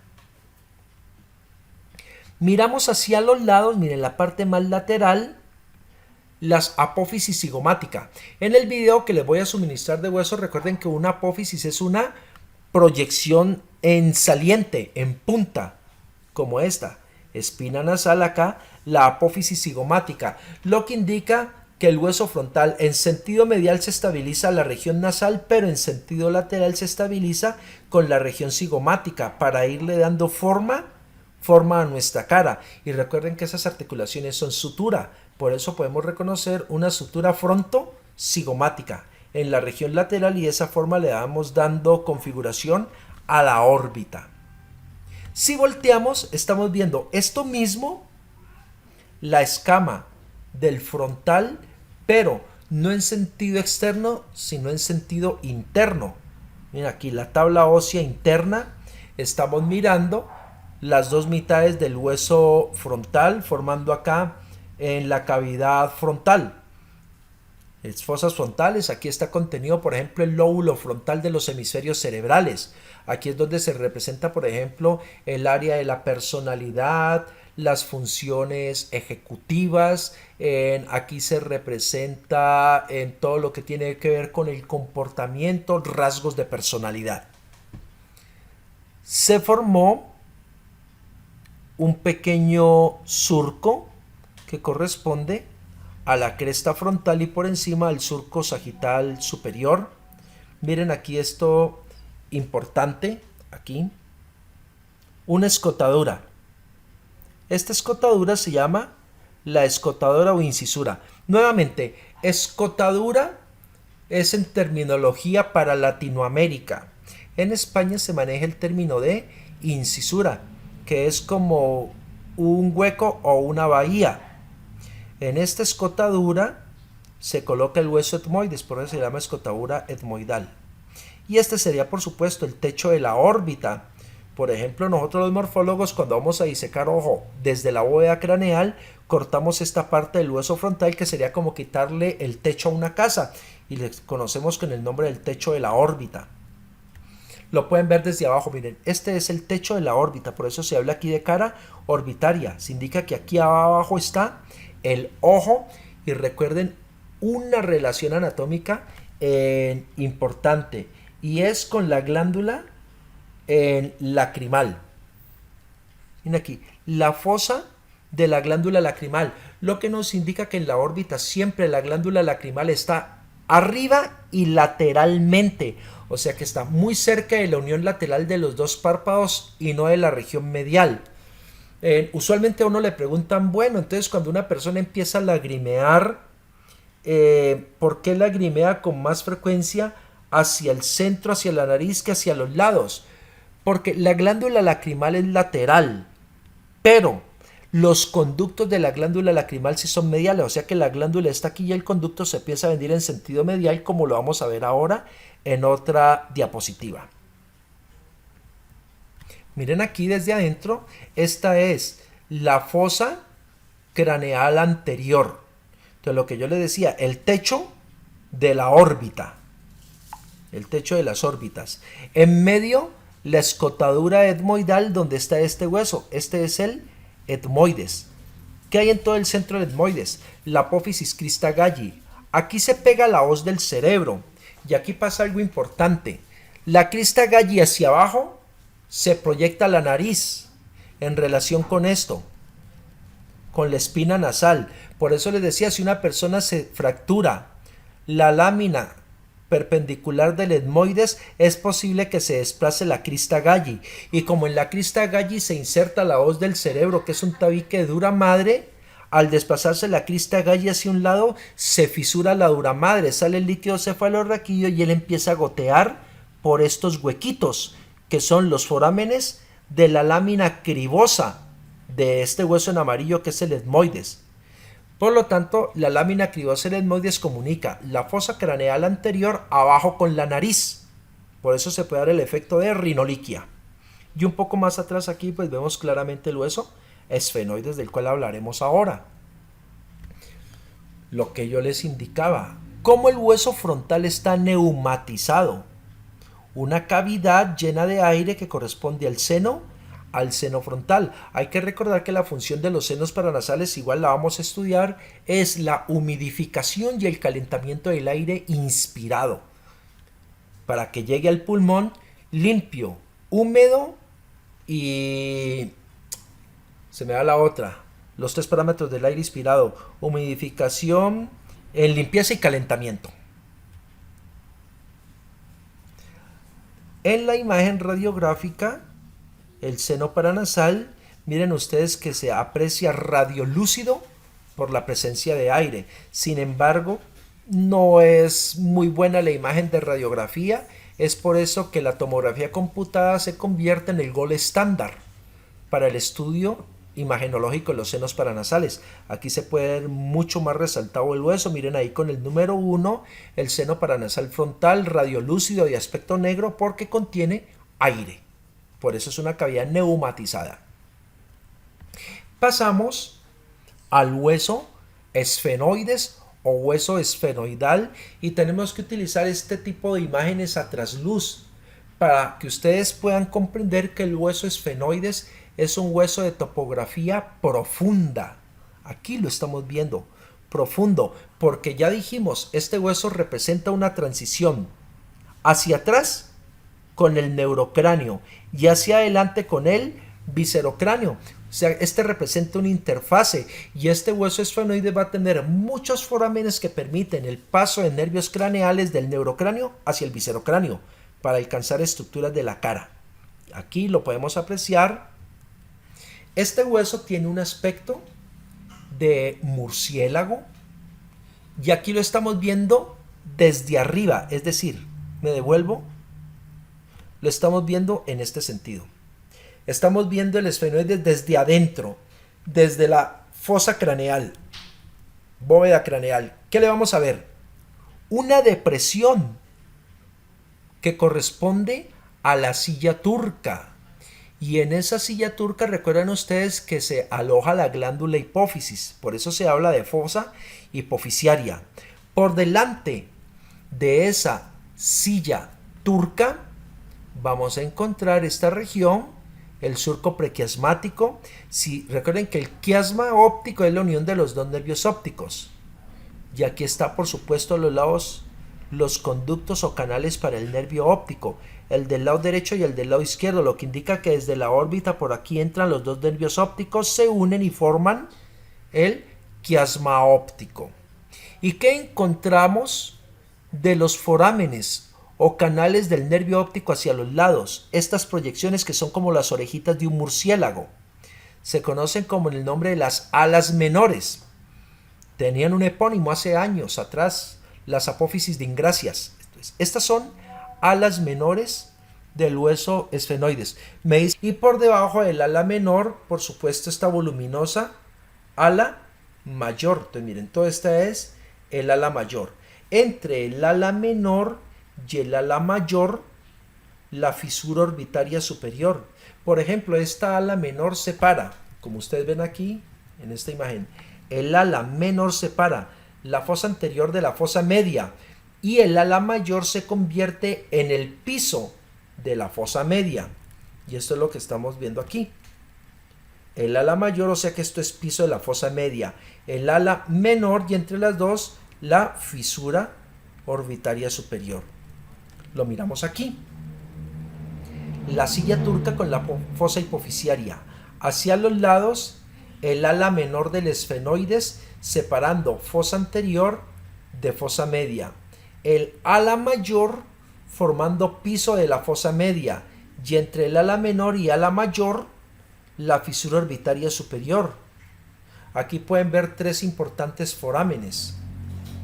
Después de la fisura orbitaria superior, miren, el foramen redondo mayor, el foramen oval y el foramen redondo menor. Es importante, por ejemplo, el foramen redondo mayor, porque por ahí pasa el nervio maxilar, un nervio sensitivo de la cara. Por el foramen oval, el nervio mandibular, otro nervio sensitivo de la cara. Por la fisura orbitaria superior, el nervio oftálmico, otro nervio sensitivo de la cara. Entonces les he descrito tres nervios sensitivos para la cara. El oftálmico pasando por la fisura orbitaria superior. El maxilar pasando por el foramen redondo mayor. Y el mandibular pasando por el foramen oval. Y estos tres nervios sensitivos de la cara son lo que se denominan en conjunto el nervio trigémino, el quinto par craneal. Miramos el esfenoides desde adelante, el murciélago volando, sus orejas, las alas menores, sus alas, las alas mayores. Recuerden, entre el ala menor y el ala mayor, la fisura orbitaria superior, aquí, la fisura orbitaria superior. Las patas del murciélago se conocen como apófisis o procesos pterigoides. Y aquí, por debajo del esfenoides, estaría el vómer. Miren que el cuerpo del esfenoides presenta una cresta. Con la cresta del esfenoides se articula el vómer. De esa forma que cuando por aquí baja el vómer me da a separar las dos apófisis pterigoideas. Y cuando las dos apófisis pterigoideas me quedan separadas por el vómer, esto sería fosa nasal y fosa nasal. O sea que hay dos fosas nasales en medio de las apófisis pterigoideas del esfenoides y separadas por el vómer. Ahí estaría la cavidad de la órbita. Miren el techo, el hueso frontal. Miren aquí en amarillo el hueso esfenoides. Ala menor, ala mayor. Tenemos aquí entre el ala menor y ala mayor la fisura orbitaria superior. Un poco más medialmente, este es el canal para el nervio óptico. Miren aquí lateralmente el hueso cigomático. Aquí estaría el etmoides, el lacrimal, el maxilar, todo este verde, el maxilar, el palatino. Miren, por ejemplo, entre el maxilar y el ala mayor del esfenoides, la fisura orbitaria inferior. Entonces, dentro de la órbita, canal para el nervio óptico. ¿Quién lo tiene? El ala menor del esfenoides. Fisura orbitaria superior entre ala menor y ala mayor. Fisura orbitaria inferior entre ala mayor y hueso maxilar. Visto desde abajo, nuevamente en amarillo el esfenoides, es como si hubiéramos cogido el murciélago patas arriba, como cuando ellos duermen, colgaditos de las patas. Estas serían las apófisis pterigoideas o pterigoides, las dos patas del murciélago. Miren que en medio de las apófisis pterigoides, como les decía, el vómer y las dos fosas nasales. El ala mayor del esfenoides, aquí se ve por ejemplo el foramen oval por donde pasa el nervio mandibular, que lo vamos a estudiar luego. Por ahora estamos estudiando componente óseo, el foramen redondo menor o espinoso. Avanzo. Ahora el esfenoides de lado, el ala mayor, la pata del murciélago, la apófisis pterigoidea, el cuerpo del murciélago y la nuca del murciélago sería la fosa hipofisiaria de la silla turca, donde dijimos que está aquí la glándula hipófisis. Vamos a trasladar esto a la imagen. Allí. El ala mayor, la pata del murciélago, la apófisis pterigoidea, visto de lado, así estamos mirando ala mayor en esta región que es la fosa temporal y ala menor, apófisis o proceso pterigoideo. Hueso maxilar, uno de los huesos más grandes. Miren que el hueso maxilar ayuda a delimitar la nariz, la región infraorbitaria, la órbita, el paladar. Es un hueso bastante complejo. Dos maxilares, hablemos un poco de ellos allí. En sentido lateral, vemos cómo el hueso maxilar está a los lados de la cavidad nasal. Forma la transición entre cavidad nasal y cavidad oral. Esto sería todo el paladar. Contiene el arco de los dientes superiores. Miren ustedes aquí cómo se articula con el cigomático. Miren aquí cómo el maxilar se articula con el lacrimal. Cómo el maxilar se articula con el nasal. El maxilar articulado con el hueso frontal. Una relación supremamente importante. Este hueso desestabiliza en trauma tanto la cara que por eso tenemos cirugía maxilofacial y todos los trastornos correctivos de la estructura ósea de la cara giran en torno a este hueso, a los maxilares. Recuerden, superior o maxilar, inferior o mandíbula. Si miramos de frente, el maxilar en relación con la región nasal, maxilar en relación con el frontal. Miren aquí el maxilar ayudando a formar el piso de la órbita. O sea que nuestro ojo está descansando sobre el maxilar. Por debajo de la órbita, este huequito, el foramen infraorbitario, por donde va a salir un ramo sensitivo del trigémino, que es el infraorbitario. Articulado aquí con el cigomático, el arco dental. Si miramos desde abajo, importante, el maxilar delimitando el paladar. Por eso estas partes del maxilar que constituyen el paladar se llaman apófisis o procesos palatinos. Miren ustedes aquí los dos procesos palatinos y en medio de ellos el conducto o la fosa incisiva por donde sale otro nervio sensitivo para el paladar. Un poco más atrás de los procesos o apófisis palatinas de los maxilares, ahí los huesos palatinos. Dijimos que en amarillo el esfenoides y el vómer.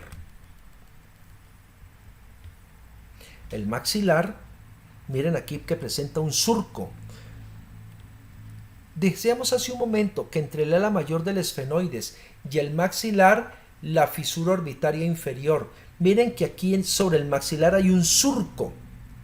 Y aquí esto fue ocupado por un nervio y una arteria. Este es el surco infraorbitario, lo que indica que aquí dentro de la órbita, por aquí se mete un nervio y una arteria, que es el nervio y la arteria infraorbitaria, y ellos luego ni salen por este huequito, por el foramen infraorbitario. O sea que cuando yo veo el nervio infraorbitario salir a la cara, él está saliendo desde la órbita por un canal. Aquí se puede ver bien. Miren el ganglio de Gasser, que es el trigémino, este lo vamos a explicar como un taller de dibujo. El oftálmico, el maxilar y el mandibular. Miren aquí el nervio maxilar se está desprendiendo de este nervio, el infraorbitario.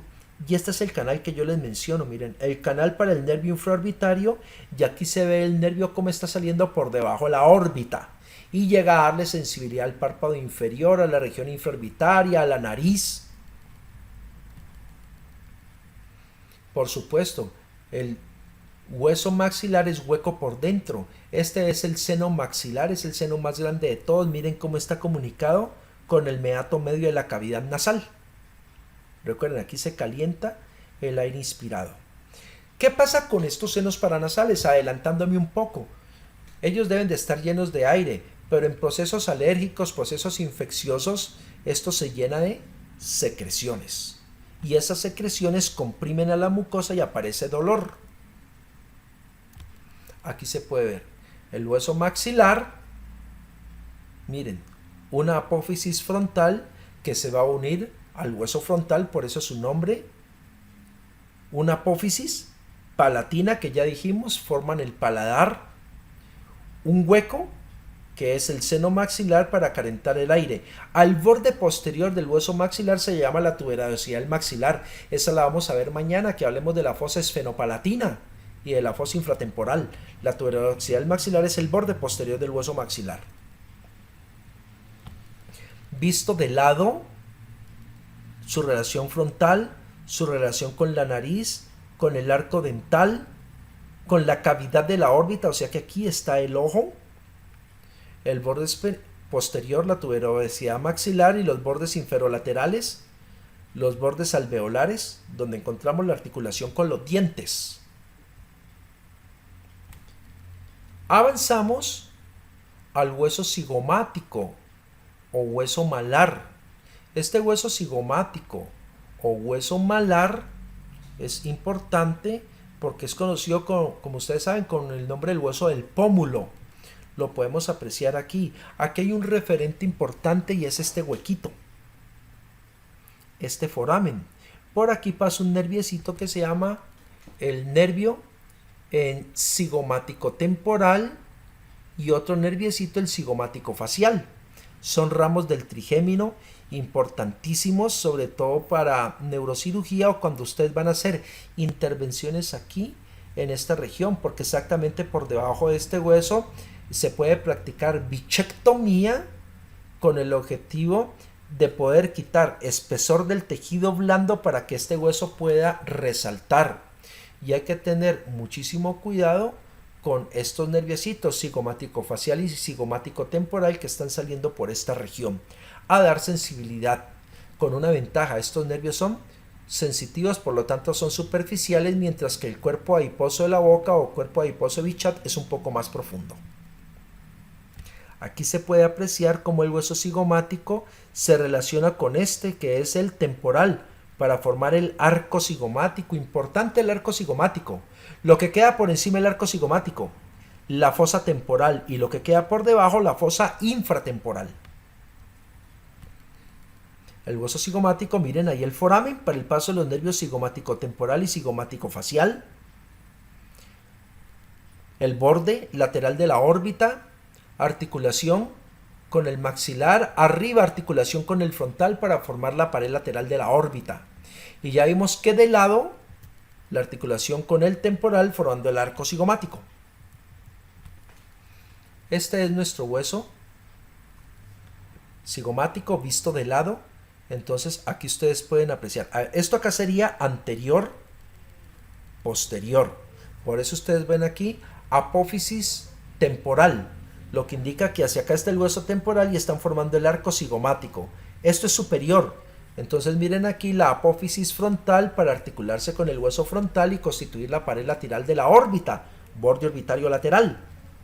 Miren aquí la parte medial que se va a articular con el hueso maxilar y van a empezar a constituir las paredes inferiores y laterales de la cara, su ángulo inferior y por supuesto el que ya les mencioné, el foramen cigomático facial por donde pasan ramos sensitivos de la división maxilar del trigémino.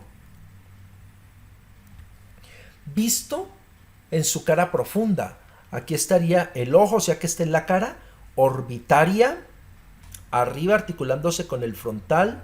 Miren aquí el borde temporal, o sea que esto es lateral, aquí se articula con el temporal y va a formar el arco cigomático. Y acá esta superficie rugosa que se va a articular con el hueso maxilar. O sea que este hueso da mucha estabilidad a la cara. Miren aquí un foramen cigomático orbitario que va a desembocar en el cigomático temporal para nervios. Entonces hay cigomático facial para el nervio cigomático facial, cigomático temporal para el nervio cigomático temporal. ¿Qué tienen en común el cigomático temporal y el cigomático facial? Que son nervios sensitivos de la división maxilar del trigémino.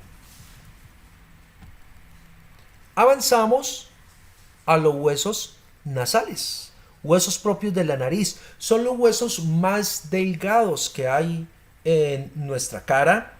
No son neumatizados, pero le dan estabilidad a la parte alta de la nariz. Por eso se dice que nuestra nariz tiene un componente blando y un componente duro, y el componente duro está representado por estos huesos, los dos huesos nasales. El hueso nasal se articula, como sabemos, arriba con el frontal, en este punto que ya mencionamos, el nasion. Miren aquí con el maxilar, y dan estabilidad al puente nasal. A los lados esta región se conoce como la región angular. Dijimos que es donde se unen los párpados superiores e inferiores. Ángulos mediales, región nasal, y aquí está la sutura, que es la sutura nasal, que es como la proyección de la sutura metópica. ¿Qué tienen los huesos nasales? Miren, un foramen. Tiene unos forámenes nasales y por aquí salen unos ramitos sensitivos de la división oftálmica del nervio trigémino para darle sensibilidad a la parte central de la nariz.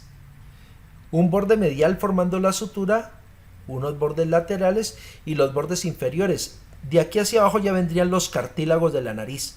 Por eso la parte alta de la nariz es ósea, la parte baja de la nariz es cartilaginosa.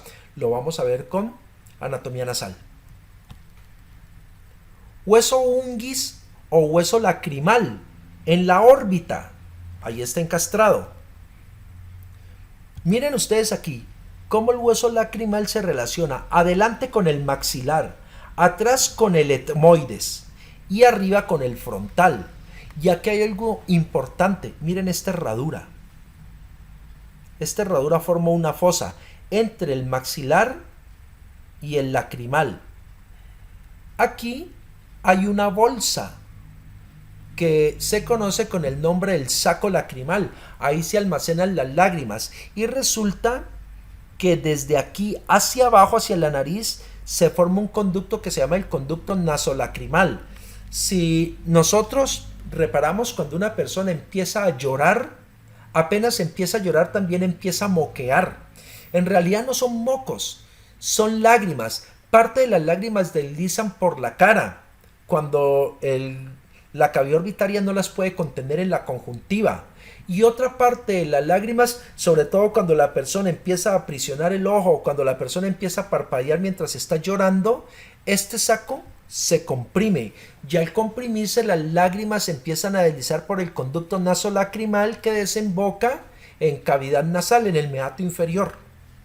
Miremoslo acá, a ver, un momento ahí. El maxilar y el lacrimal. La fosa lacrimal donde está el saco lacrimal. Y lo que yo les decía, miren aquí, el saco lacrimal, aquí está la glándula. Decimos que siempre la glándula es superior y lateral. El saco lacrimal es medial. Y este sería el conducto nasolacrimal. Miren que ese conducto nasolacrimal desemboca en el meato nasal inferior. Por eso pueden eliminarse lágrimas por vía nasal, sobre todo cuando se está llorando. Este es ese hueso, el hueso lacrimal o unguis. Miren aquí la cresta lacrimal, aquí hay un surco lacrimal, o sea que en este espacio está se forma esa fosa, y aquí está el saco lacrimal. Esta estructura está ocupando aquí, o sea que esto está entre el unguis o lacrimal y el maxilar aquí, entre esos dos huesos, ocupando este espacio. O sea, aquí está el saco lacrimal. Miren aquí al fondo este hueso, el palatino. Se dice que el palatino parece o se describe como una L mayúscula. Aquí está entonces esa L invertida del lado contrario, y esas dos L mayúsculas forman una especie de herradura que contribuye a formar el paladar. Por lo tanto, esto es cavidad nasal, esto es cavidad oral. Ven ahí el hueso palatino. Tiene una lámina horizontal y una lámina vertical. Esta es la lámina horizontal del hueso palatino, forma la parte posterior del paladar, mientras que la parte más alta de la lámina vertical llega hasta la órbita. Esta es, por ejemplo, la lámina o la apófisis orbitaria del hueso palatino, que sería este extremo acá arriba. Esta punta es esta punta de acá. Miren aquí. Esta sería la apófisis orbitaria. Toda esta sería, miren, la lámina perpendicular o la lámina vertical. Acá estaría toda la lámina horizontal, o sea que esto es todo el paladar.